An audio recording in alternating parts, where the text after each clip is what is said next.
Hello, you're listening to Overwhelm is Optional.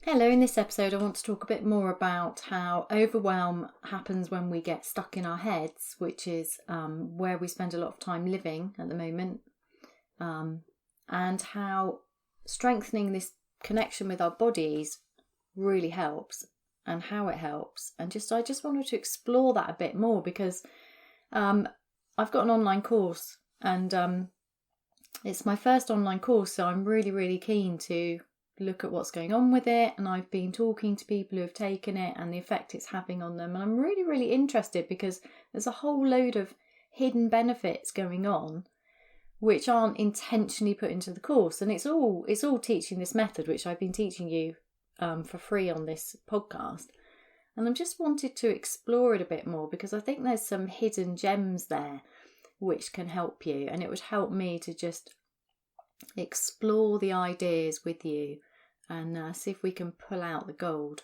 So going with this idea that getting out of your head into your body is a really fast, effective way to get out of overwhelm, get some clarity, sort your energy out and feel a whole lot better. Let's just start by just doing that. So if you haven't listened to my podcast before, then you have no idea what I'm talking about. So if it's safe for you to do so, do this with your eyes closed. If you're driving, don't do this. Do it later. Sitting, standing, just pausing wherever you are. I'm doing it sitting, but it doesn't really matter. So just allowing your eyes to close if that feels comfortable. And then just start to very purposely move all of your attention into your feet. And notice any resistance to doing this. So your mind is going to complain about this and pull you away from this. So just keep gently but firmly moving your attention back into your feet. And a way to do this is to get really curious about your feet. So for example, is there the same amount of weight in both feet? Probably not, but don't try and change it. Just notice. So all you're doing is noticing. And each time your mind grabs your attention and says, this is a waste of time, why on earth would I want to explore my feet? Just go with it. Gently but firmly escort your attention back into your feet. Feel your feet on the ground or wherever they are. Notice any physical sensations in your feet. Maybe there's different weight in them. Maybe one feels warmer than the other. It doesn't matter what you find. It just matters that you purposely place your attention in your feet and notice. Get curious. And notice any wanting to change what you find. And see if you can just let go of the need to adjust the weight in your feet, to change the temperature of your feet, anything that wants to be changed. See if you can just leave it. Just be with whatever you find. It's only your feet, they'll be alright. Don't take it too seriously. Just keep pulling your attention back to your feet. And then move your awareness to your belly. And just get curious about any physical sensations in your belly, without trying to identify them. So see if you can just see them as physical sensations, signals from your belly to your brain that you're just paying attention to for a moment. And just notice what you find. Heaviness, lightness, gurgliness, buzziness. And see if you can catch your mind adding stories. Oh, it's making this noise because I ate that. See if you can drop the stories, because when you get into a story, you're back in your head. So as soon as you notice that, which is going to happen because you're human, and that's what our minds do, see if you can gently but firmly escort your attention back into your belly. Over and over again. All your awareness with your feet on the floor. Notice your belly. Allow your belly to soften if it wants to. And if it doesn't, just notice that. Don't try and change it or judge it. Just notice. Soft belly, softening belly, or not. Doesn't matter. Just notice. Curiously, kindly. It's your belly. It's yours. It's amazing. Look what it does for you. And then move your attention to your shoulders. And just notice how close they are to your ears. Notice if they want to move away from the ears. Allow them to if they do. And if they don't, just notice. Notice any tension, any holding. Just notice it. Don't judge it as bad or good, or notice any stories attached to it. Oh, I'm always too tense. This is because I work too hard. This is because I worry about everybody else. This is because. That's your mind. Gently but firmly take all your attention, place it in your shoulders, and just notice any physical sensations in your shoulders or nothing. Just notice completely neutrally. Well done. So feel your feet on the ground. Allow your belly to soften or not. Allow your shoulders to come away from your ears or not. And notice how you feel. Notice how you feel in this moment. And each time your mind gets involved with a judgment about how you feel, with wanting to change how you feel, with a story attached to why you feel as you feel, resist the temptation to follow that if you can, or as soon as you realise that you have followed it, notice that that's just being human. That's okay. Just catch yourself. Bring your attention back to your body. Feet on the ground. Belly. Shoulders. Notice how you feel.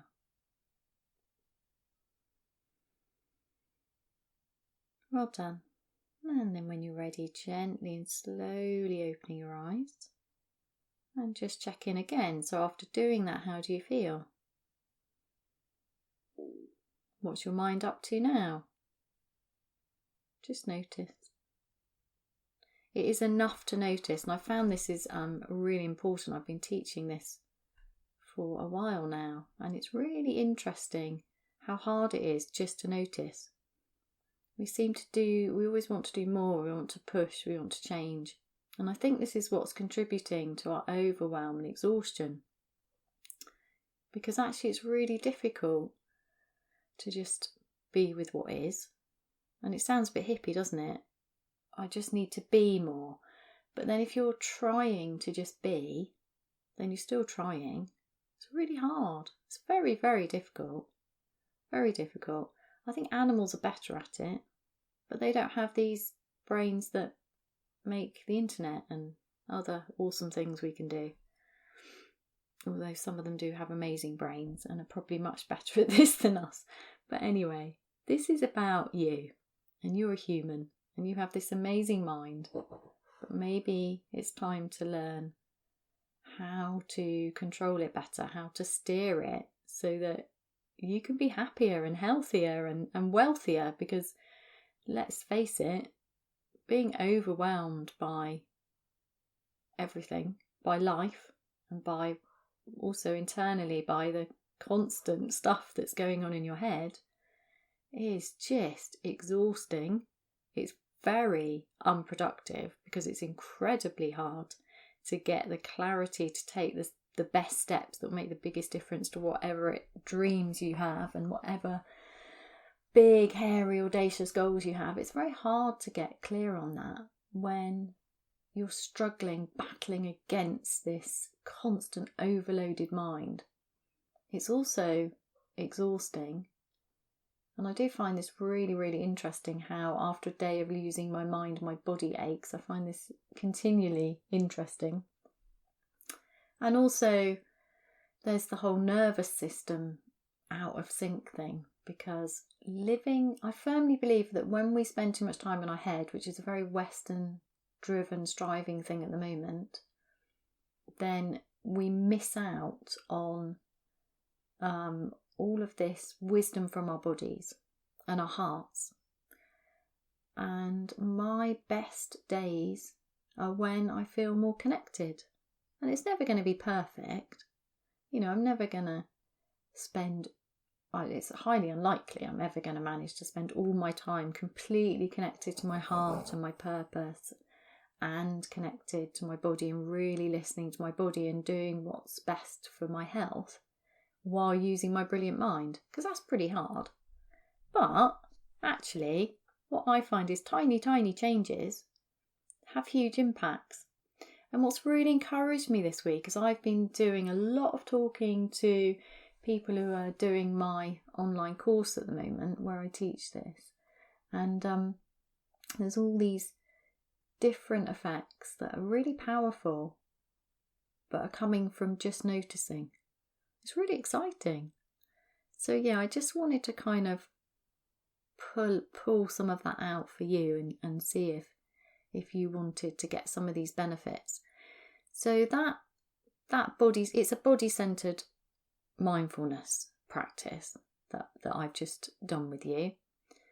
And these are the effects that seem to be happening from people I work with, people who do my courses, and before COVID-19, people who did my classes and workshops. This is some of the things that I've noticed from them. So when you take a pause in your day to get out of your head and connect and tune into your body, and you do so by noticing, just noticing, not by trying to breathe deeply or calm your mind or you can do that if you want, that's a different method. So this is a just really gentle but very powerful method of just noticing. And then we introduce curiosity, and the reason I introduce curiosity is because curiosity stops the self-judgment. So the mind constantly points out everything that's wrong, and this is tiresome. It's very, very helpful when it's needed to save your life. Really important. But it's not helpful to be happy, healthy and wealthy, to have a really good life. Because, oh my God, isn't it tiresome? That loop of doom in your head and that constant pushing and striving. I'm not enough. If only I was fitter, nicer, I don't know, had more energy, was more productive, was a better parent, was a better friend, was a better this, it's this constant never being enough, utterly exhausting. And when you tune into your body and just notice what's there, and then you get curious, it drops the self-judgment, because you can't be curious and judgy at the same time. It's just not possible. And it just makes it a bit lighter. So if you were to do that again, go into your feet and go, oh my God, there's something wrong with my feet. Why am I not putting the same amount of weight in both feet? Or why is one of my feet feeling like that? You can go down that route. It's what we do all the time, isn't it?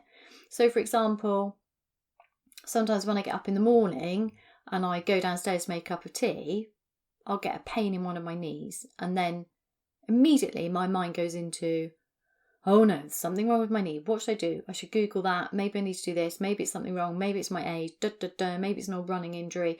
And then it becomes a problem that needs to be solved. It takes a lot of energy and mind power to deal with that. My mind tends to go into an immediate loop of doom because it's trying to save my life. So I need my knee. Knees are complicated joints. They need a lot of care. What have I done now? Have I overdone some yoga? Have I, what fault? Whose fault is this? And my mind's kind of like, well, it's your fault. But hang on a sec. It's my mind. So let's just turn that around and start making my mind work for me. So you could go the whole deliberately calming your mind. You could try and replace the loop of doom or the nagging with positive thinking. But for me, what works, and because this comes out of my journey with the stress, overwhelm, exhaustion cycle, ended up with burnout and severe pain in my body. Not pain that can be explained. Not something you can go to the doctor and go, well, I've got these pains. Oh, well, that's that. Take this, do this. Not that kind of pain. Severe pain that a lot of us have, don't we? We have all these niggles and pains and it doesn't really have a label. It doesn't really have anything. So my body was literally screaming at me. And I managed to ignore it for a bit longer and just keep going. High functioning, brilliant me. Or not. Learning to ask for help now, learning to be a bit nicer. But anyway, my route back to health was forced down the body route, the body connection route, which is obviously why I'm teaching you this. So for me, what happens now is this, because I practice this all the time. So I get up in the morning, say I'm going downstairs.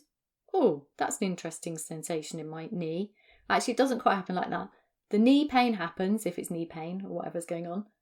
My mind goes, and starts its doom, high alert, da-da-da, big dramatic stuff.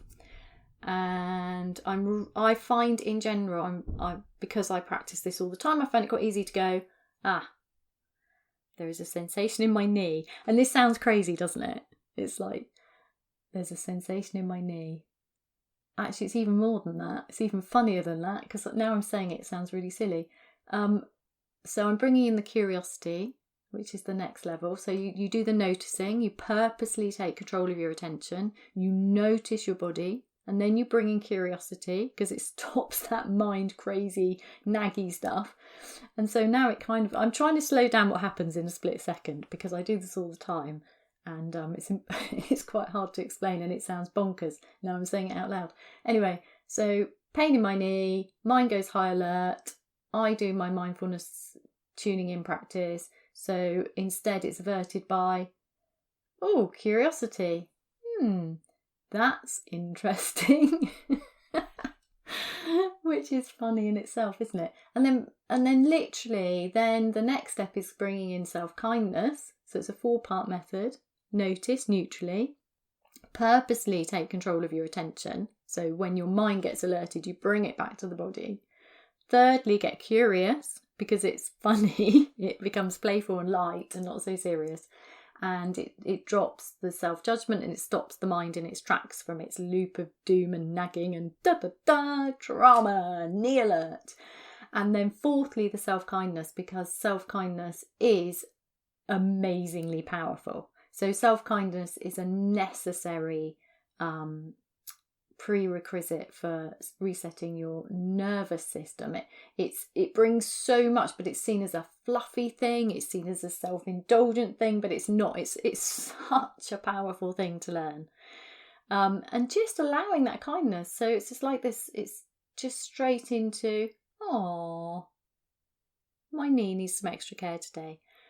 But what's really interesting about all this, it sounds really complicated, and yes, you need to practice it, but this whole thing that I've just described about walking downstairs to make a cup of tea goes from, previously it would have gone, oh no, something wrong with my knee, da-da-da-da-da, what's wrong with my knee, da-da-da, and that would have taken like hours and probably run on a background loop for days and then resulted in some Googling, and then there would have been anxiety building in and I might have woken up in the night about it, or so, I don't know, the normal nonsense. It was normal for me anyway. To now, by the time I've got to the bottom of the stairs, the knee pain's gone. And not always, but it's gone very quickly after that. And I find this absolutely fascinating. So basically, it's almost like shining this light of attention onto my body and being curious rather than panicked. And I'm not saying like mass panic, like, serious anxiety about it. I'm just talking about that normal thing that I now recognise my mind tends to do. And I think that that's probably what a lot of us do, because that's what minds do. So it's not like it's not like a crazy over Googling about a small knee pain. It's just a general thing. This is what our bodies do. We get older, we get dissatisfied with them, or we have injuries from running or whatever. And we just get very critical, so that we're always problem solving. We're always, what's wrong now? I've been sorted. We're always on this, it feels like, anyway, a lot of people I know, we're always on this constant fitness thing. How can I improve things? And it's exhausting. And there's a difference between wanting to be fit and healthy, because that's good and that's good self-care, and getting stuck in a constant improvement because there's something wrong. It's the how, isn't it? It's the how we hold ourselves and how we treat our bodies and how respectful we are of them and how much we care for them. And for me, what I found the most powerful thing for getting out of a cycle of constant improvement, and then something else goes wrong, so you never really reach it. It's not like you get to a point, I ever got to a point where I was like, oh yes, I've sussed it now. I've got my perfect diet, perfect this, perfect exercise, perfect this, perfect that. Because life shifts and changed all the time, and that's what we're obviously really aware of right now in COVID-19, is that how much little control we have. So we aim for things and then it never quite happens. So what's really interesting for me about getting out of that cycle, which is exhausting, although I've learned a lot of really interesting stuff about diet and exercise and stuff, and I'm grateful for that and I use that. But this is really powerful. So often now, so what am I, 51, a few weeks time I'll be 52. So my there's some getting older stuff going on. But what I've noticed is that actually when I shine that, it's almost like shining this spotlight of healing. Seriously, I'll have a pain somewhere and then I just notice it. I drop the judgment. I get curious because that helps with the dropping the judgment and getting out of my head again. And then I flood that area with kindness. I feel self-compassion. I'm also noticing more self-acceptance. So, for example, this is how I am today. So I'll just be gentle on my knee or my elbow or, my nose, whatever's gone wrong today. And just that change in how I'm approaching my day, my life, my relationship with my body has had a huge impact on my health. And a lot of days now, I would argue, I feel fitter, stronger. What else do we want? More energised. Just so much better than even when I was in my 20s. So I found that really interesting. And we know the body-mind connection is really powerful because that's how the placebo effect works and all sorts of things. So to look after yourself right now, when your health is your immune system is so important, I really recommend doing this. This tuning in, purposely taking control of your attention and just placing it in your body. And I always go feet, belly, shoulders, because your feet are furthest away from your mind, so it's easier to get out of your head. It's also very stabilising. In a world where we tend to move very fast, well, normally we do, but we're all on lockdown at the moment. So in a world where we move around very fast rushing, we often become disconnected from our bodies in terms of awareness, but we're pushing our bodies through crowds and doorways and traffic jams, and we're not always looking after ourselves. But now we're at home, stuck in lockdown and only allowed out for 1 hour a day or whatever, we're spending even more time in our head. And if you're spending all of your time in your head online, that's a real disconnect there. It's not very good for your body. You can become even more overwhelmed and stuck in your head.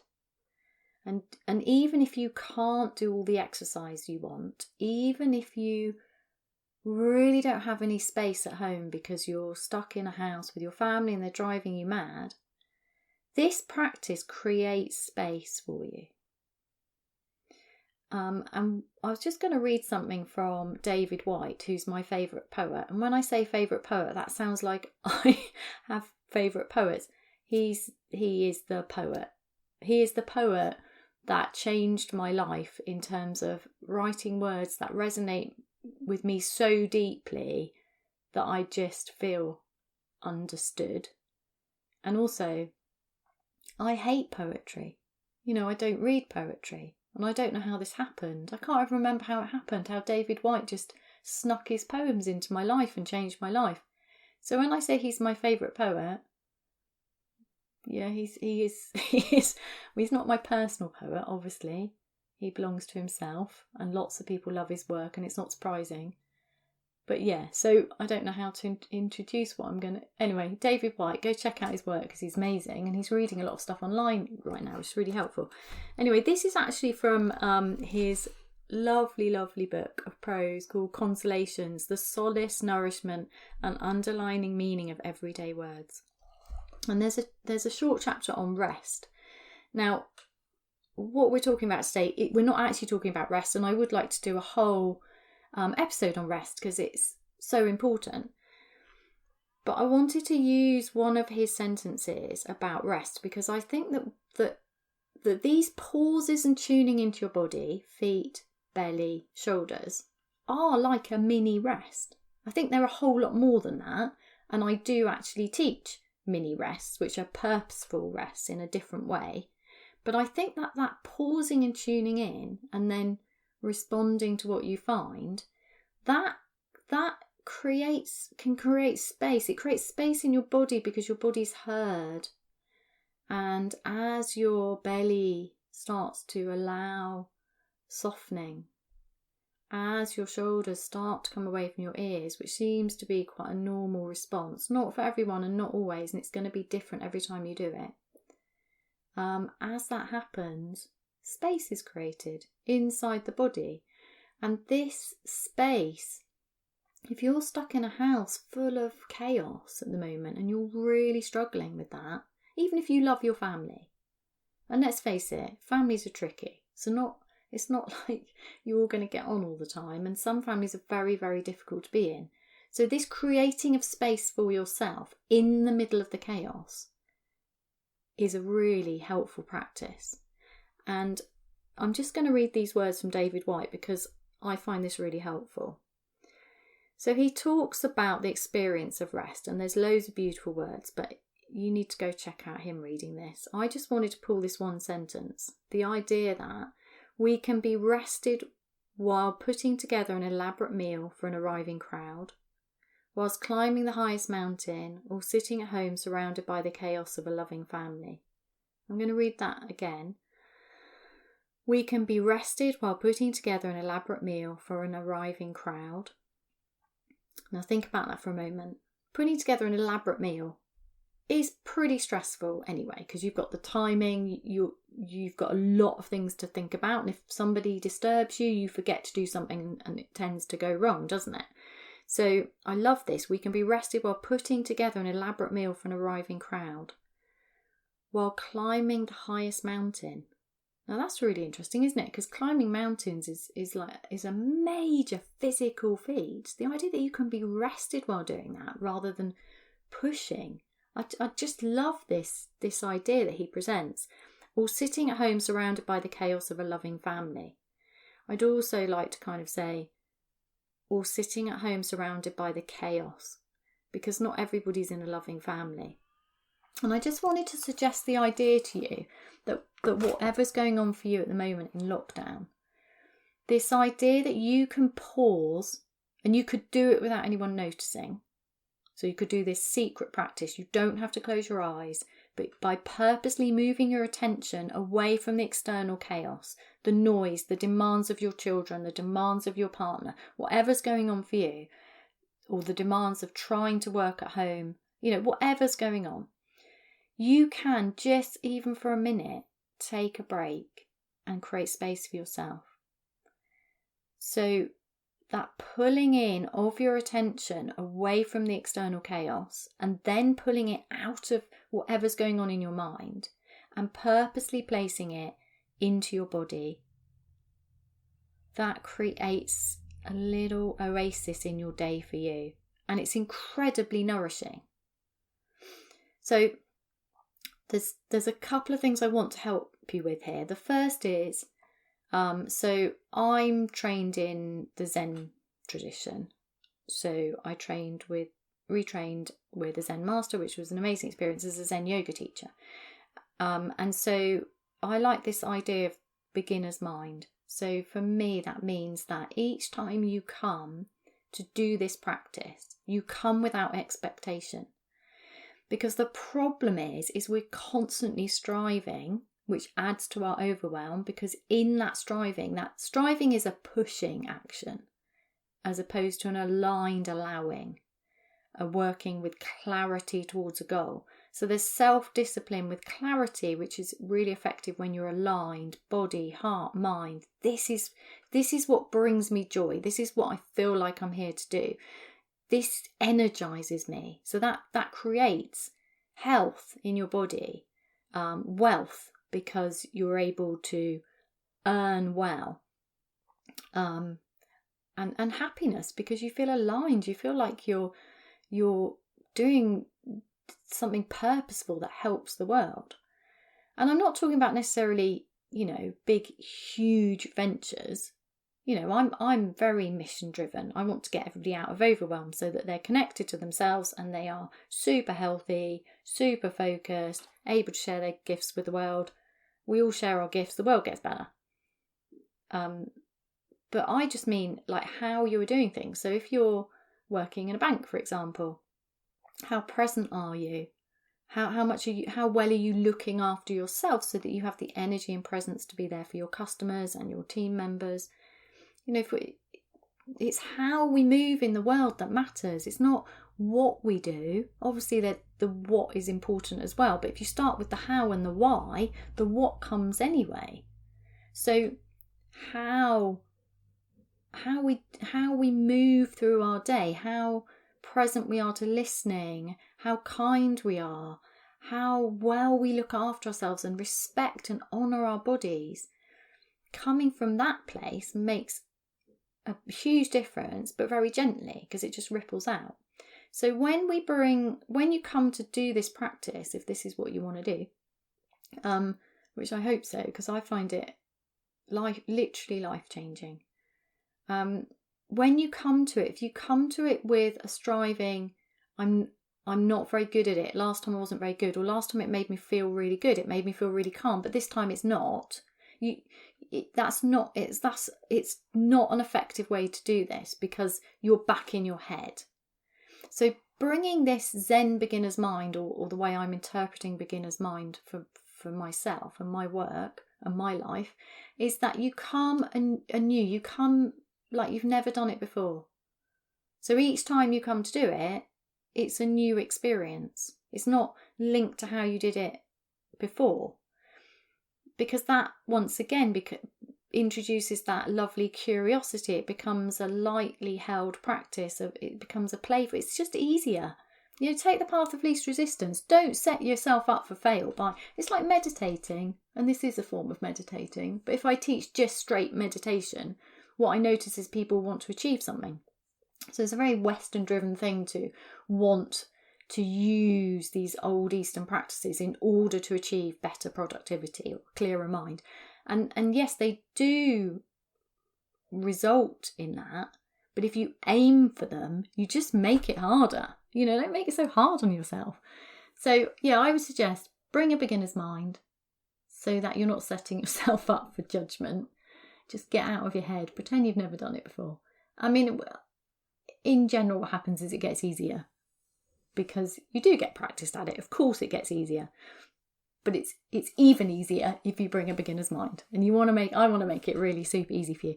And then I just want to talk about some of the things that I've noticed, so that because I just want to explore these effects, and also so that you maybe feel more motivated to try it. But don't aim for these things, because that's not going to work. We're getting out of the striving and trying. There is nothing wrong with you. You are enough. The reason that you would do this is to make your life easier, because it's a radical act of self-care, and you need to look after yourself. You always needed to, but right now you really need to, because there's COVID-19. So if this might help you, be motivated. So what tends to happen by getting out of your head and tuning into your body and noticing neutrally and taking control of your attention and purposely, continuously pulling it back from the stories and the loop and the nagging in your mind back into your body, then getting curious, and then bringing self-kindness in. So that 4-step method, which in the end you can do in a minute, not in a minute, I mean it can be done within 1 minute. Your parasympathetic nervous system starts to kick back in. So a lot of us are living on tenterhooks all the time. We're bracing ourselves against the day. You know, you wake up and I've got to do this, quick. The faster I can get to the end of this, can I get through the day? I mean, what the hell's that about? I know there are some days that really just need to be got through, but not most days don't need to be just got through. You can't spend, but we do. So I don't know why I'm saying you can't, because we do, and I did. If we spend the whole time getting through until it's the weekend or the evening or the holiday, we're not living, because we just missed. Whoops, I got through my life, skidded into my grave. I mean, come on, we can do so much better than this. So this bracing yourself is activating the nervous system into high alert all the time, which is exhausting and results in patterns of held tension, overwhelmed mind because it's super processing to keep you out of danger or to get your to-do list done, which feels like the same thing. So your to-do list becomes as urgent as if you were being chased by a bear. And, you know, so feeling your feet on the ground, allowing your belly to soften, allow your shoulders to come away from your ears, and just notice how you feel. In general, you can start to find your off switch. And you can also, if you continually do it through your day, you can start to notice what triggers you into high alert. You can notice when you're starting to get overwhelmed. You can notice when you're starting to overuse your body or ignoring your body's needs for rest, food, drink, movement, being able to gaze at something beautiful. And that changes your life, because you become, well, all of your systems in your body are going to work better when you learn to find your off switch. Just go, you can go Google it, but I'm not going to go into. This is interesting for me because I've always been for a long time I was a complete research geek, and I tended to say research shows this, and I've stopped. And the reason I've stopped is I was spending too much time in my head. So now, instead of quoting all this research at people, you can find the research. But I would say, how much time do you have in your life to Google it all? Because although it's fascinating, and I'm grateful that I've got that knowledge, actually in the end this is about you. And I would recommend that you try this rather than Googling stuff about how your nervous system being on high alert damages systems in your, stress. Basically, stress contributes to most of our modern diseases. Even if you change your diet and, sort out your exercise and do loads of things, if you've still got loads of stress, and by stress I don't mean the positive stress we need in order to achieve and live a fulfilling life. I mean the kind of stress which is insidious, which leaves you stuck in high alert, messes with the systems in your body, causes overwhelm, that stress, overwhelm, exhaustion cycle, that kind of stress. The unhelpful stress that just sits there and isn't achieving anything, isn't giving you energy and motivation. That's really not bad for you. And if that's a really important motivator for you and you're interested, go Google the damage stress does. Or if you already know, because you can examine your life and say, yeah, I can see that actually I'm holding on to stress which isn't helpful anymore. So I'm just going to try this. I'm going to try and reconnect with my body and honour what it needs and listen to it deeply. That's a faster route. It just depends who you are. you know, everybody's at a different stage, aren't they? I was at a stage where I needed to Google everything about diets and exercise because it was fun, and I learnt loads. I learnt, you know, Tim Ferriss's 4-Hour Body, what's the most efficient way to exercise. I love all that stuff. I'm all for like doing things the best way and learning from people who have really mastered stuff. I'm all for that. But also recognise that if I spend too much time reading, I get stuck in my head. And actually, at nearly 52, I've got quite a lot of stuff in my head. And it's time to start sharing it and putting it together in a really practical, useful way rather than just reading more stuff. So anyway, the next thing I wanted to say that's really helpful is when you purposely take your attention from either the external chaos, well, both these things, from the stuff that's going on around you, which is often demands of other people, because we do allow ourselves, a lot of us allow ourselves to be hijacked by the needs of other people. Our boundaries aren't that good at looking after ourselves. And I think this is particularly so, isn't it, when it comes to children or partners or friends or work. That's it. I don't know what else is left then. Strangers. But you know, people who matter to us, we want to make them happy. We love them. So sometimes we look after them before ourselves. That's quite common.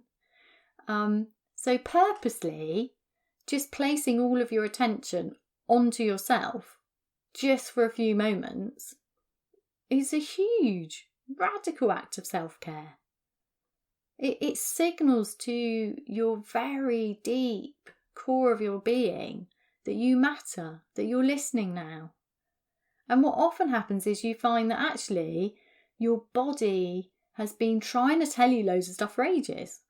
And also what's interesting actually is what I found is when I look after myself better, I'm much nicer to be around. And actually my family really appreciates that because it's easier. So, I don't know, sometimes it feels selfish to focus on yourself and look after yourself and be kind to yourself, but actually it's not. It's quite the opposite. Own oxygen mask first. I'm much happier now. I'm able to be more present with people. I'm able to laugh at myself more. I just feel better. You know, I'm just not in that horrible, overwhelmed state of heavy exhaustion, just getting through in this desperate, you know, at the brink of tears, too much. And I cry a lot and my family laughs at me. And I still cry a lot now, but it's different. There's to me, this difference between these tears that are coming up and feel threatening and I need to squish them back down, and just tears where, oh, there's tears. And it's very different for me now.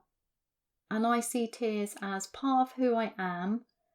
And they're not usually stressful tears now. Before, I think it was stress trying to leak out of my body and I was just jamming it back down going, come on, this is weakness. You can do this. Now I just notice that I cry with utter joy. That's really common now. It's just very different. It's a very different flavour of tears leaking out of my eyes.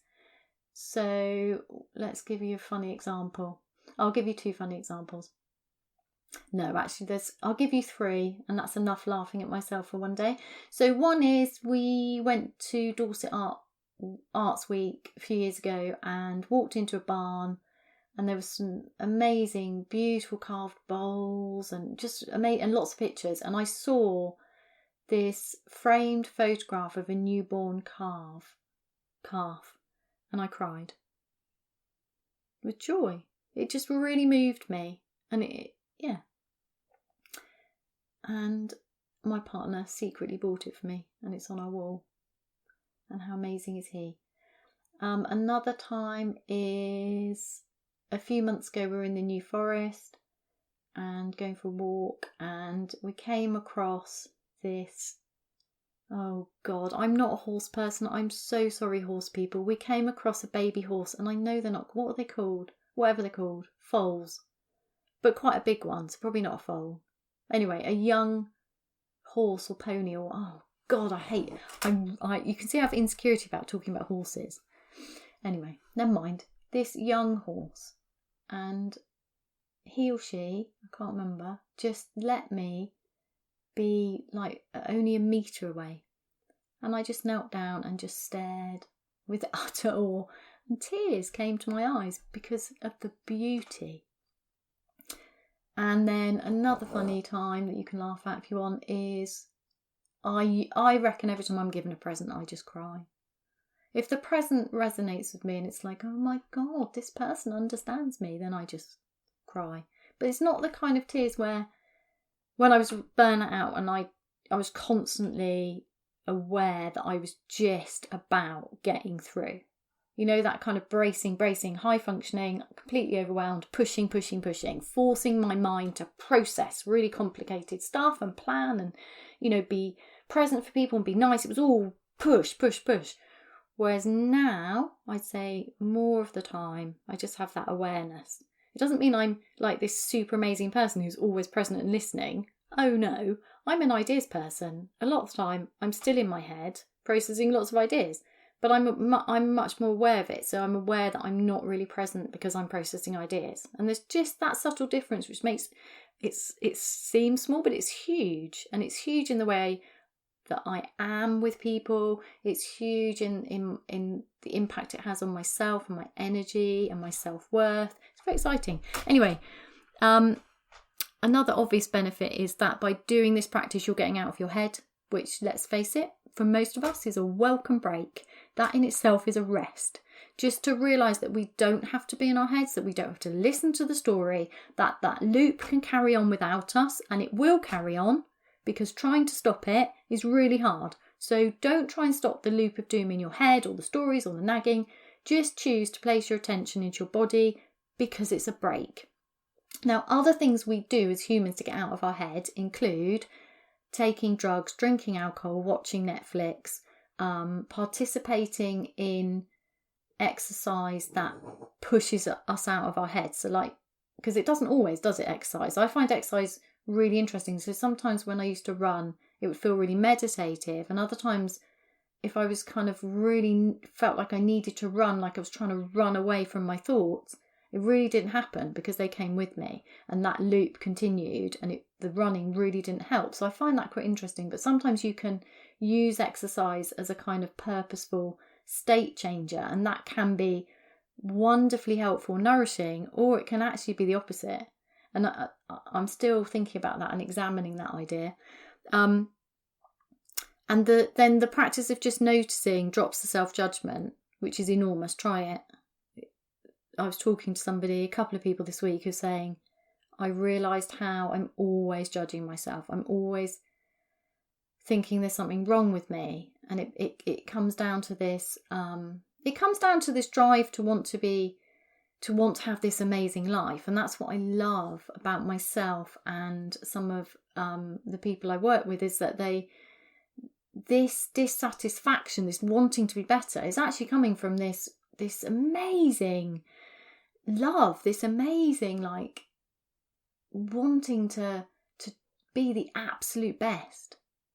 But when it comes from a self-judgment, it's disempowering and it's exhausting, and it leads to stress and overwhelm, burnout. So there's a better way, which is self-acceptance. This is how I am today.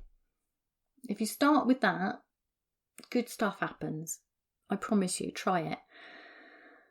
And then this learning to control your attention, just that on its own, if you didn't have all the other goodies, just that purposefully taking control of your attention over and over again, because your mind will keep hijacking your attention, that's super powerful for lots of reasons. So for example, say you wanted to go onto Facebook and you really just wanted to spend 5 minutes, just check in with people, see how they are, maybe write a couple of nice things to support people, and then you want to get out because the stuff you want to do. But Facebook is designed to be incredibly addictive and distracting. So, 2 hours later, you just lost your time, and that's a lot of your life, and that's rubbish. Having better focus happens by accident of this, but don't do it in order to get that. Just do it for its own sake, as an experiment, as a radical act of self-care, rather than in order to achieve better productivity, because it just misses so much of the gold when you do it in order to be better. You're back into the striving. So don't do it in order to get something. to make you better at doing something. Just see if you can drop the striving for a moment. And then, this lovely creating a pause and space for yourself. And right now, if you're desperate for a little bit of space and calm amidst the storm of your surroundings, just see if you can just allow that space, the space for you, just by moving your attention. Just by, I guess you are tuning out the chaos as well. I guess you have to do that in a kind way. Yeah, I'd be interested to know how that happens. But I have done this in noisy places, and I'm really sensitive to noise and really sensitive to everything, actually. So yeah, it does, for me, I found that really helpful. The idea that you can create your own space, a little tiny oasis amidst chaos. Oh, I really like that one. I find that so helpful. So give that a go. And what was the last thing? Oh, yes. I don't know if this is the last thing, because I keep investigating this more and more and more, and in order to hone this and make it as useful as possible. But this idea I was considering this morning about how when you notice how you are gaining really valuable information. So if you just do it once, you might notice, you could notice, for example, that you're really tired. I think that's quite common, because I think a lot of us are permanently overtired. So what can you do with that information? And you can choose to respond to that with kindness, so that how you might not be able to drop any of your commitments, but I bet you could drop some. But you can change how you go through your day. So just that awareness of, okay, I'm tired today, so I'm gonna honour that. My body's tired. And maybe do things slower, or do things in a more gentle way, back off a bit, don't push, just do more of an allowing day, just noticing. That's really beneficial. And if you do it a lot, what happens is you get tons and tons of information. You get a lot of information that you can respond to immediately. So I'm tired, or I need to move, or I feel I need to eat, I didn't realise I'm really thirsty. So there's those basic needs which we all shut down in order to just get stuff done, because everything's just get this done, I'm really busy. But gradually you can expand that until you start to notice what drains you, what causes overwhelm. And I think we talked about in this last episode, and you can get really valuable information in a broader sense. But I just wanted to talk about my basic method, because I've been digging deep into it this week, and refining my course and getting ready to build the next 2 courses so that it's all there to help anybody who really wants to get out of overwhelm and start living the life they always meant to, but kept getting distracted or too exhausted to live. That's where I'm going with this, gradually. Really listening to feedback, listening to people's problems, listening to what's happening with myself, because I'm, much further down the journey than the people I'm helping, because that's what we do. So I hope that's been helpful.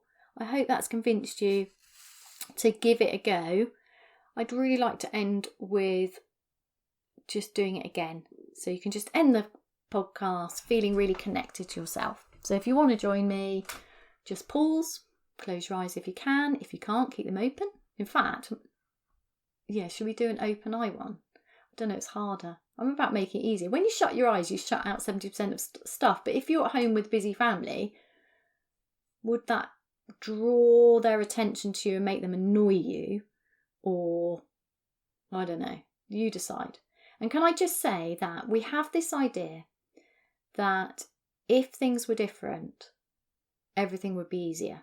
And sometimes that's true, but sometimes it's not. So if I take the example of doing this practice or meditating, people often feel that if only they had space, if only I had a meditation room, how like super rich people have meditation rooms, which is lovely. I'd love one, because actually, it is easier to go into a room where you know that this is your practice.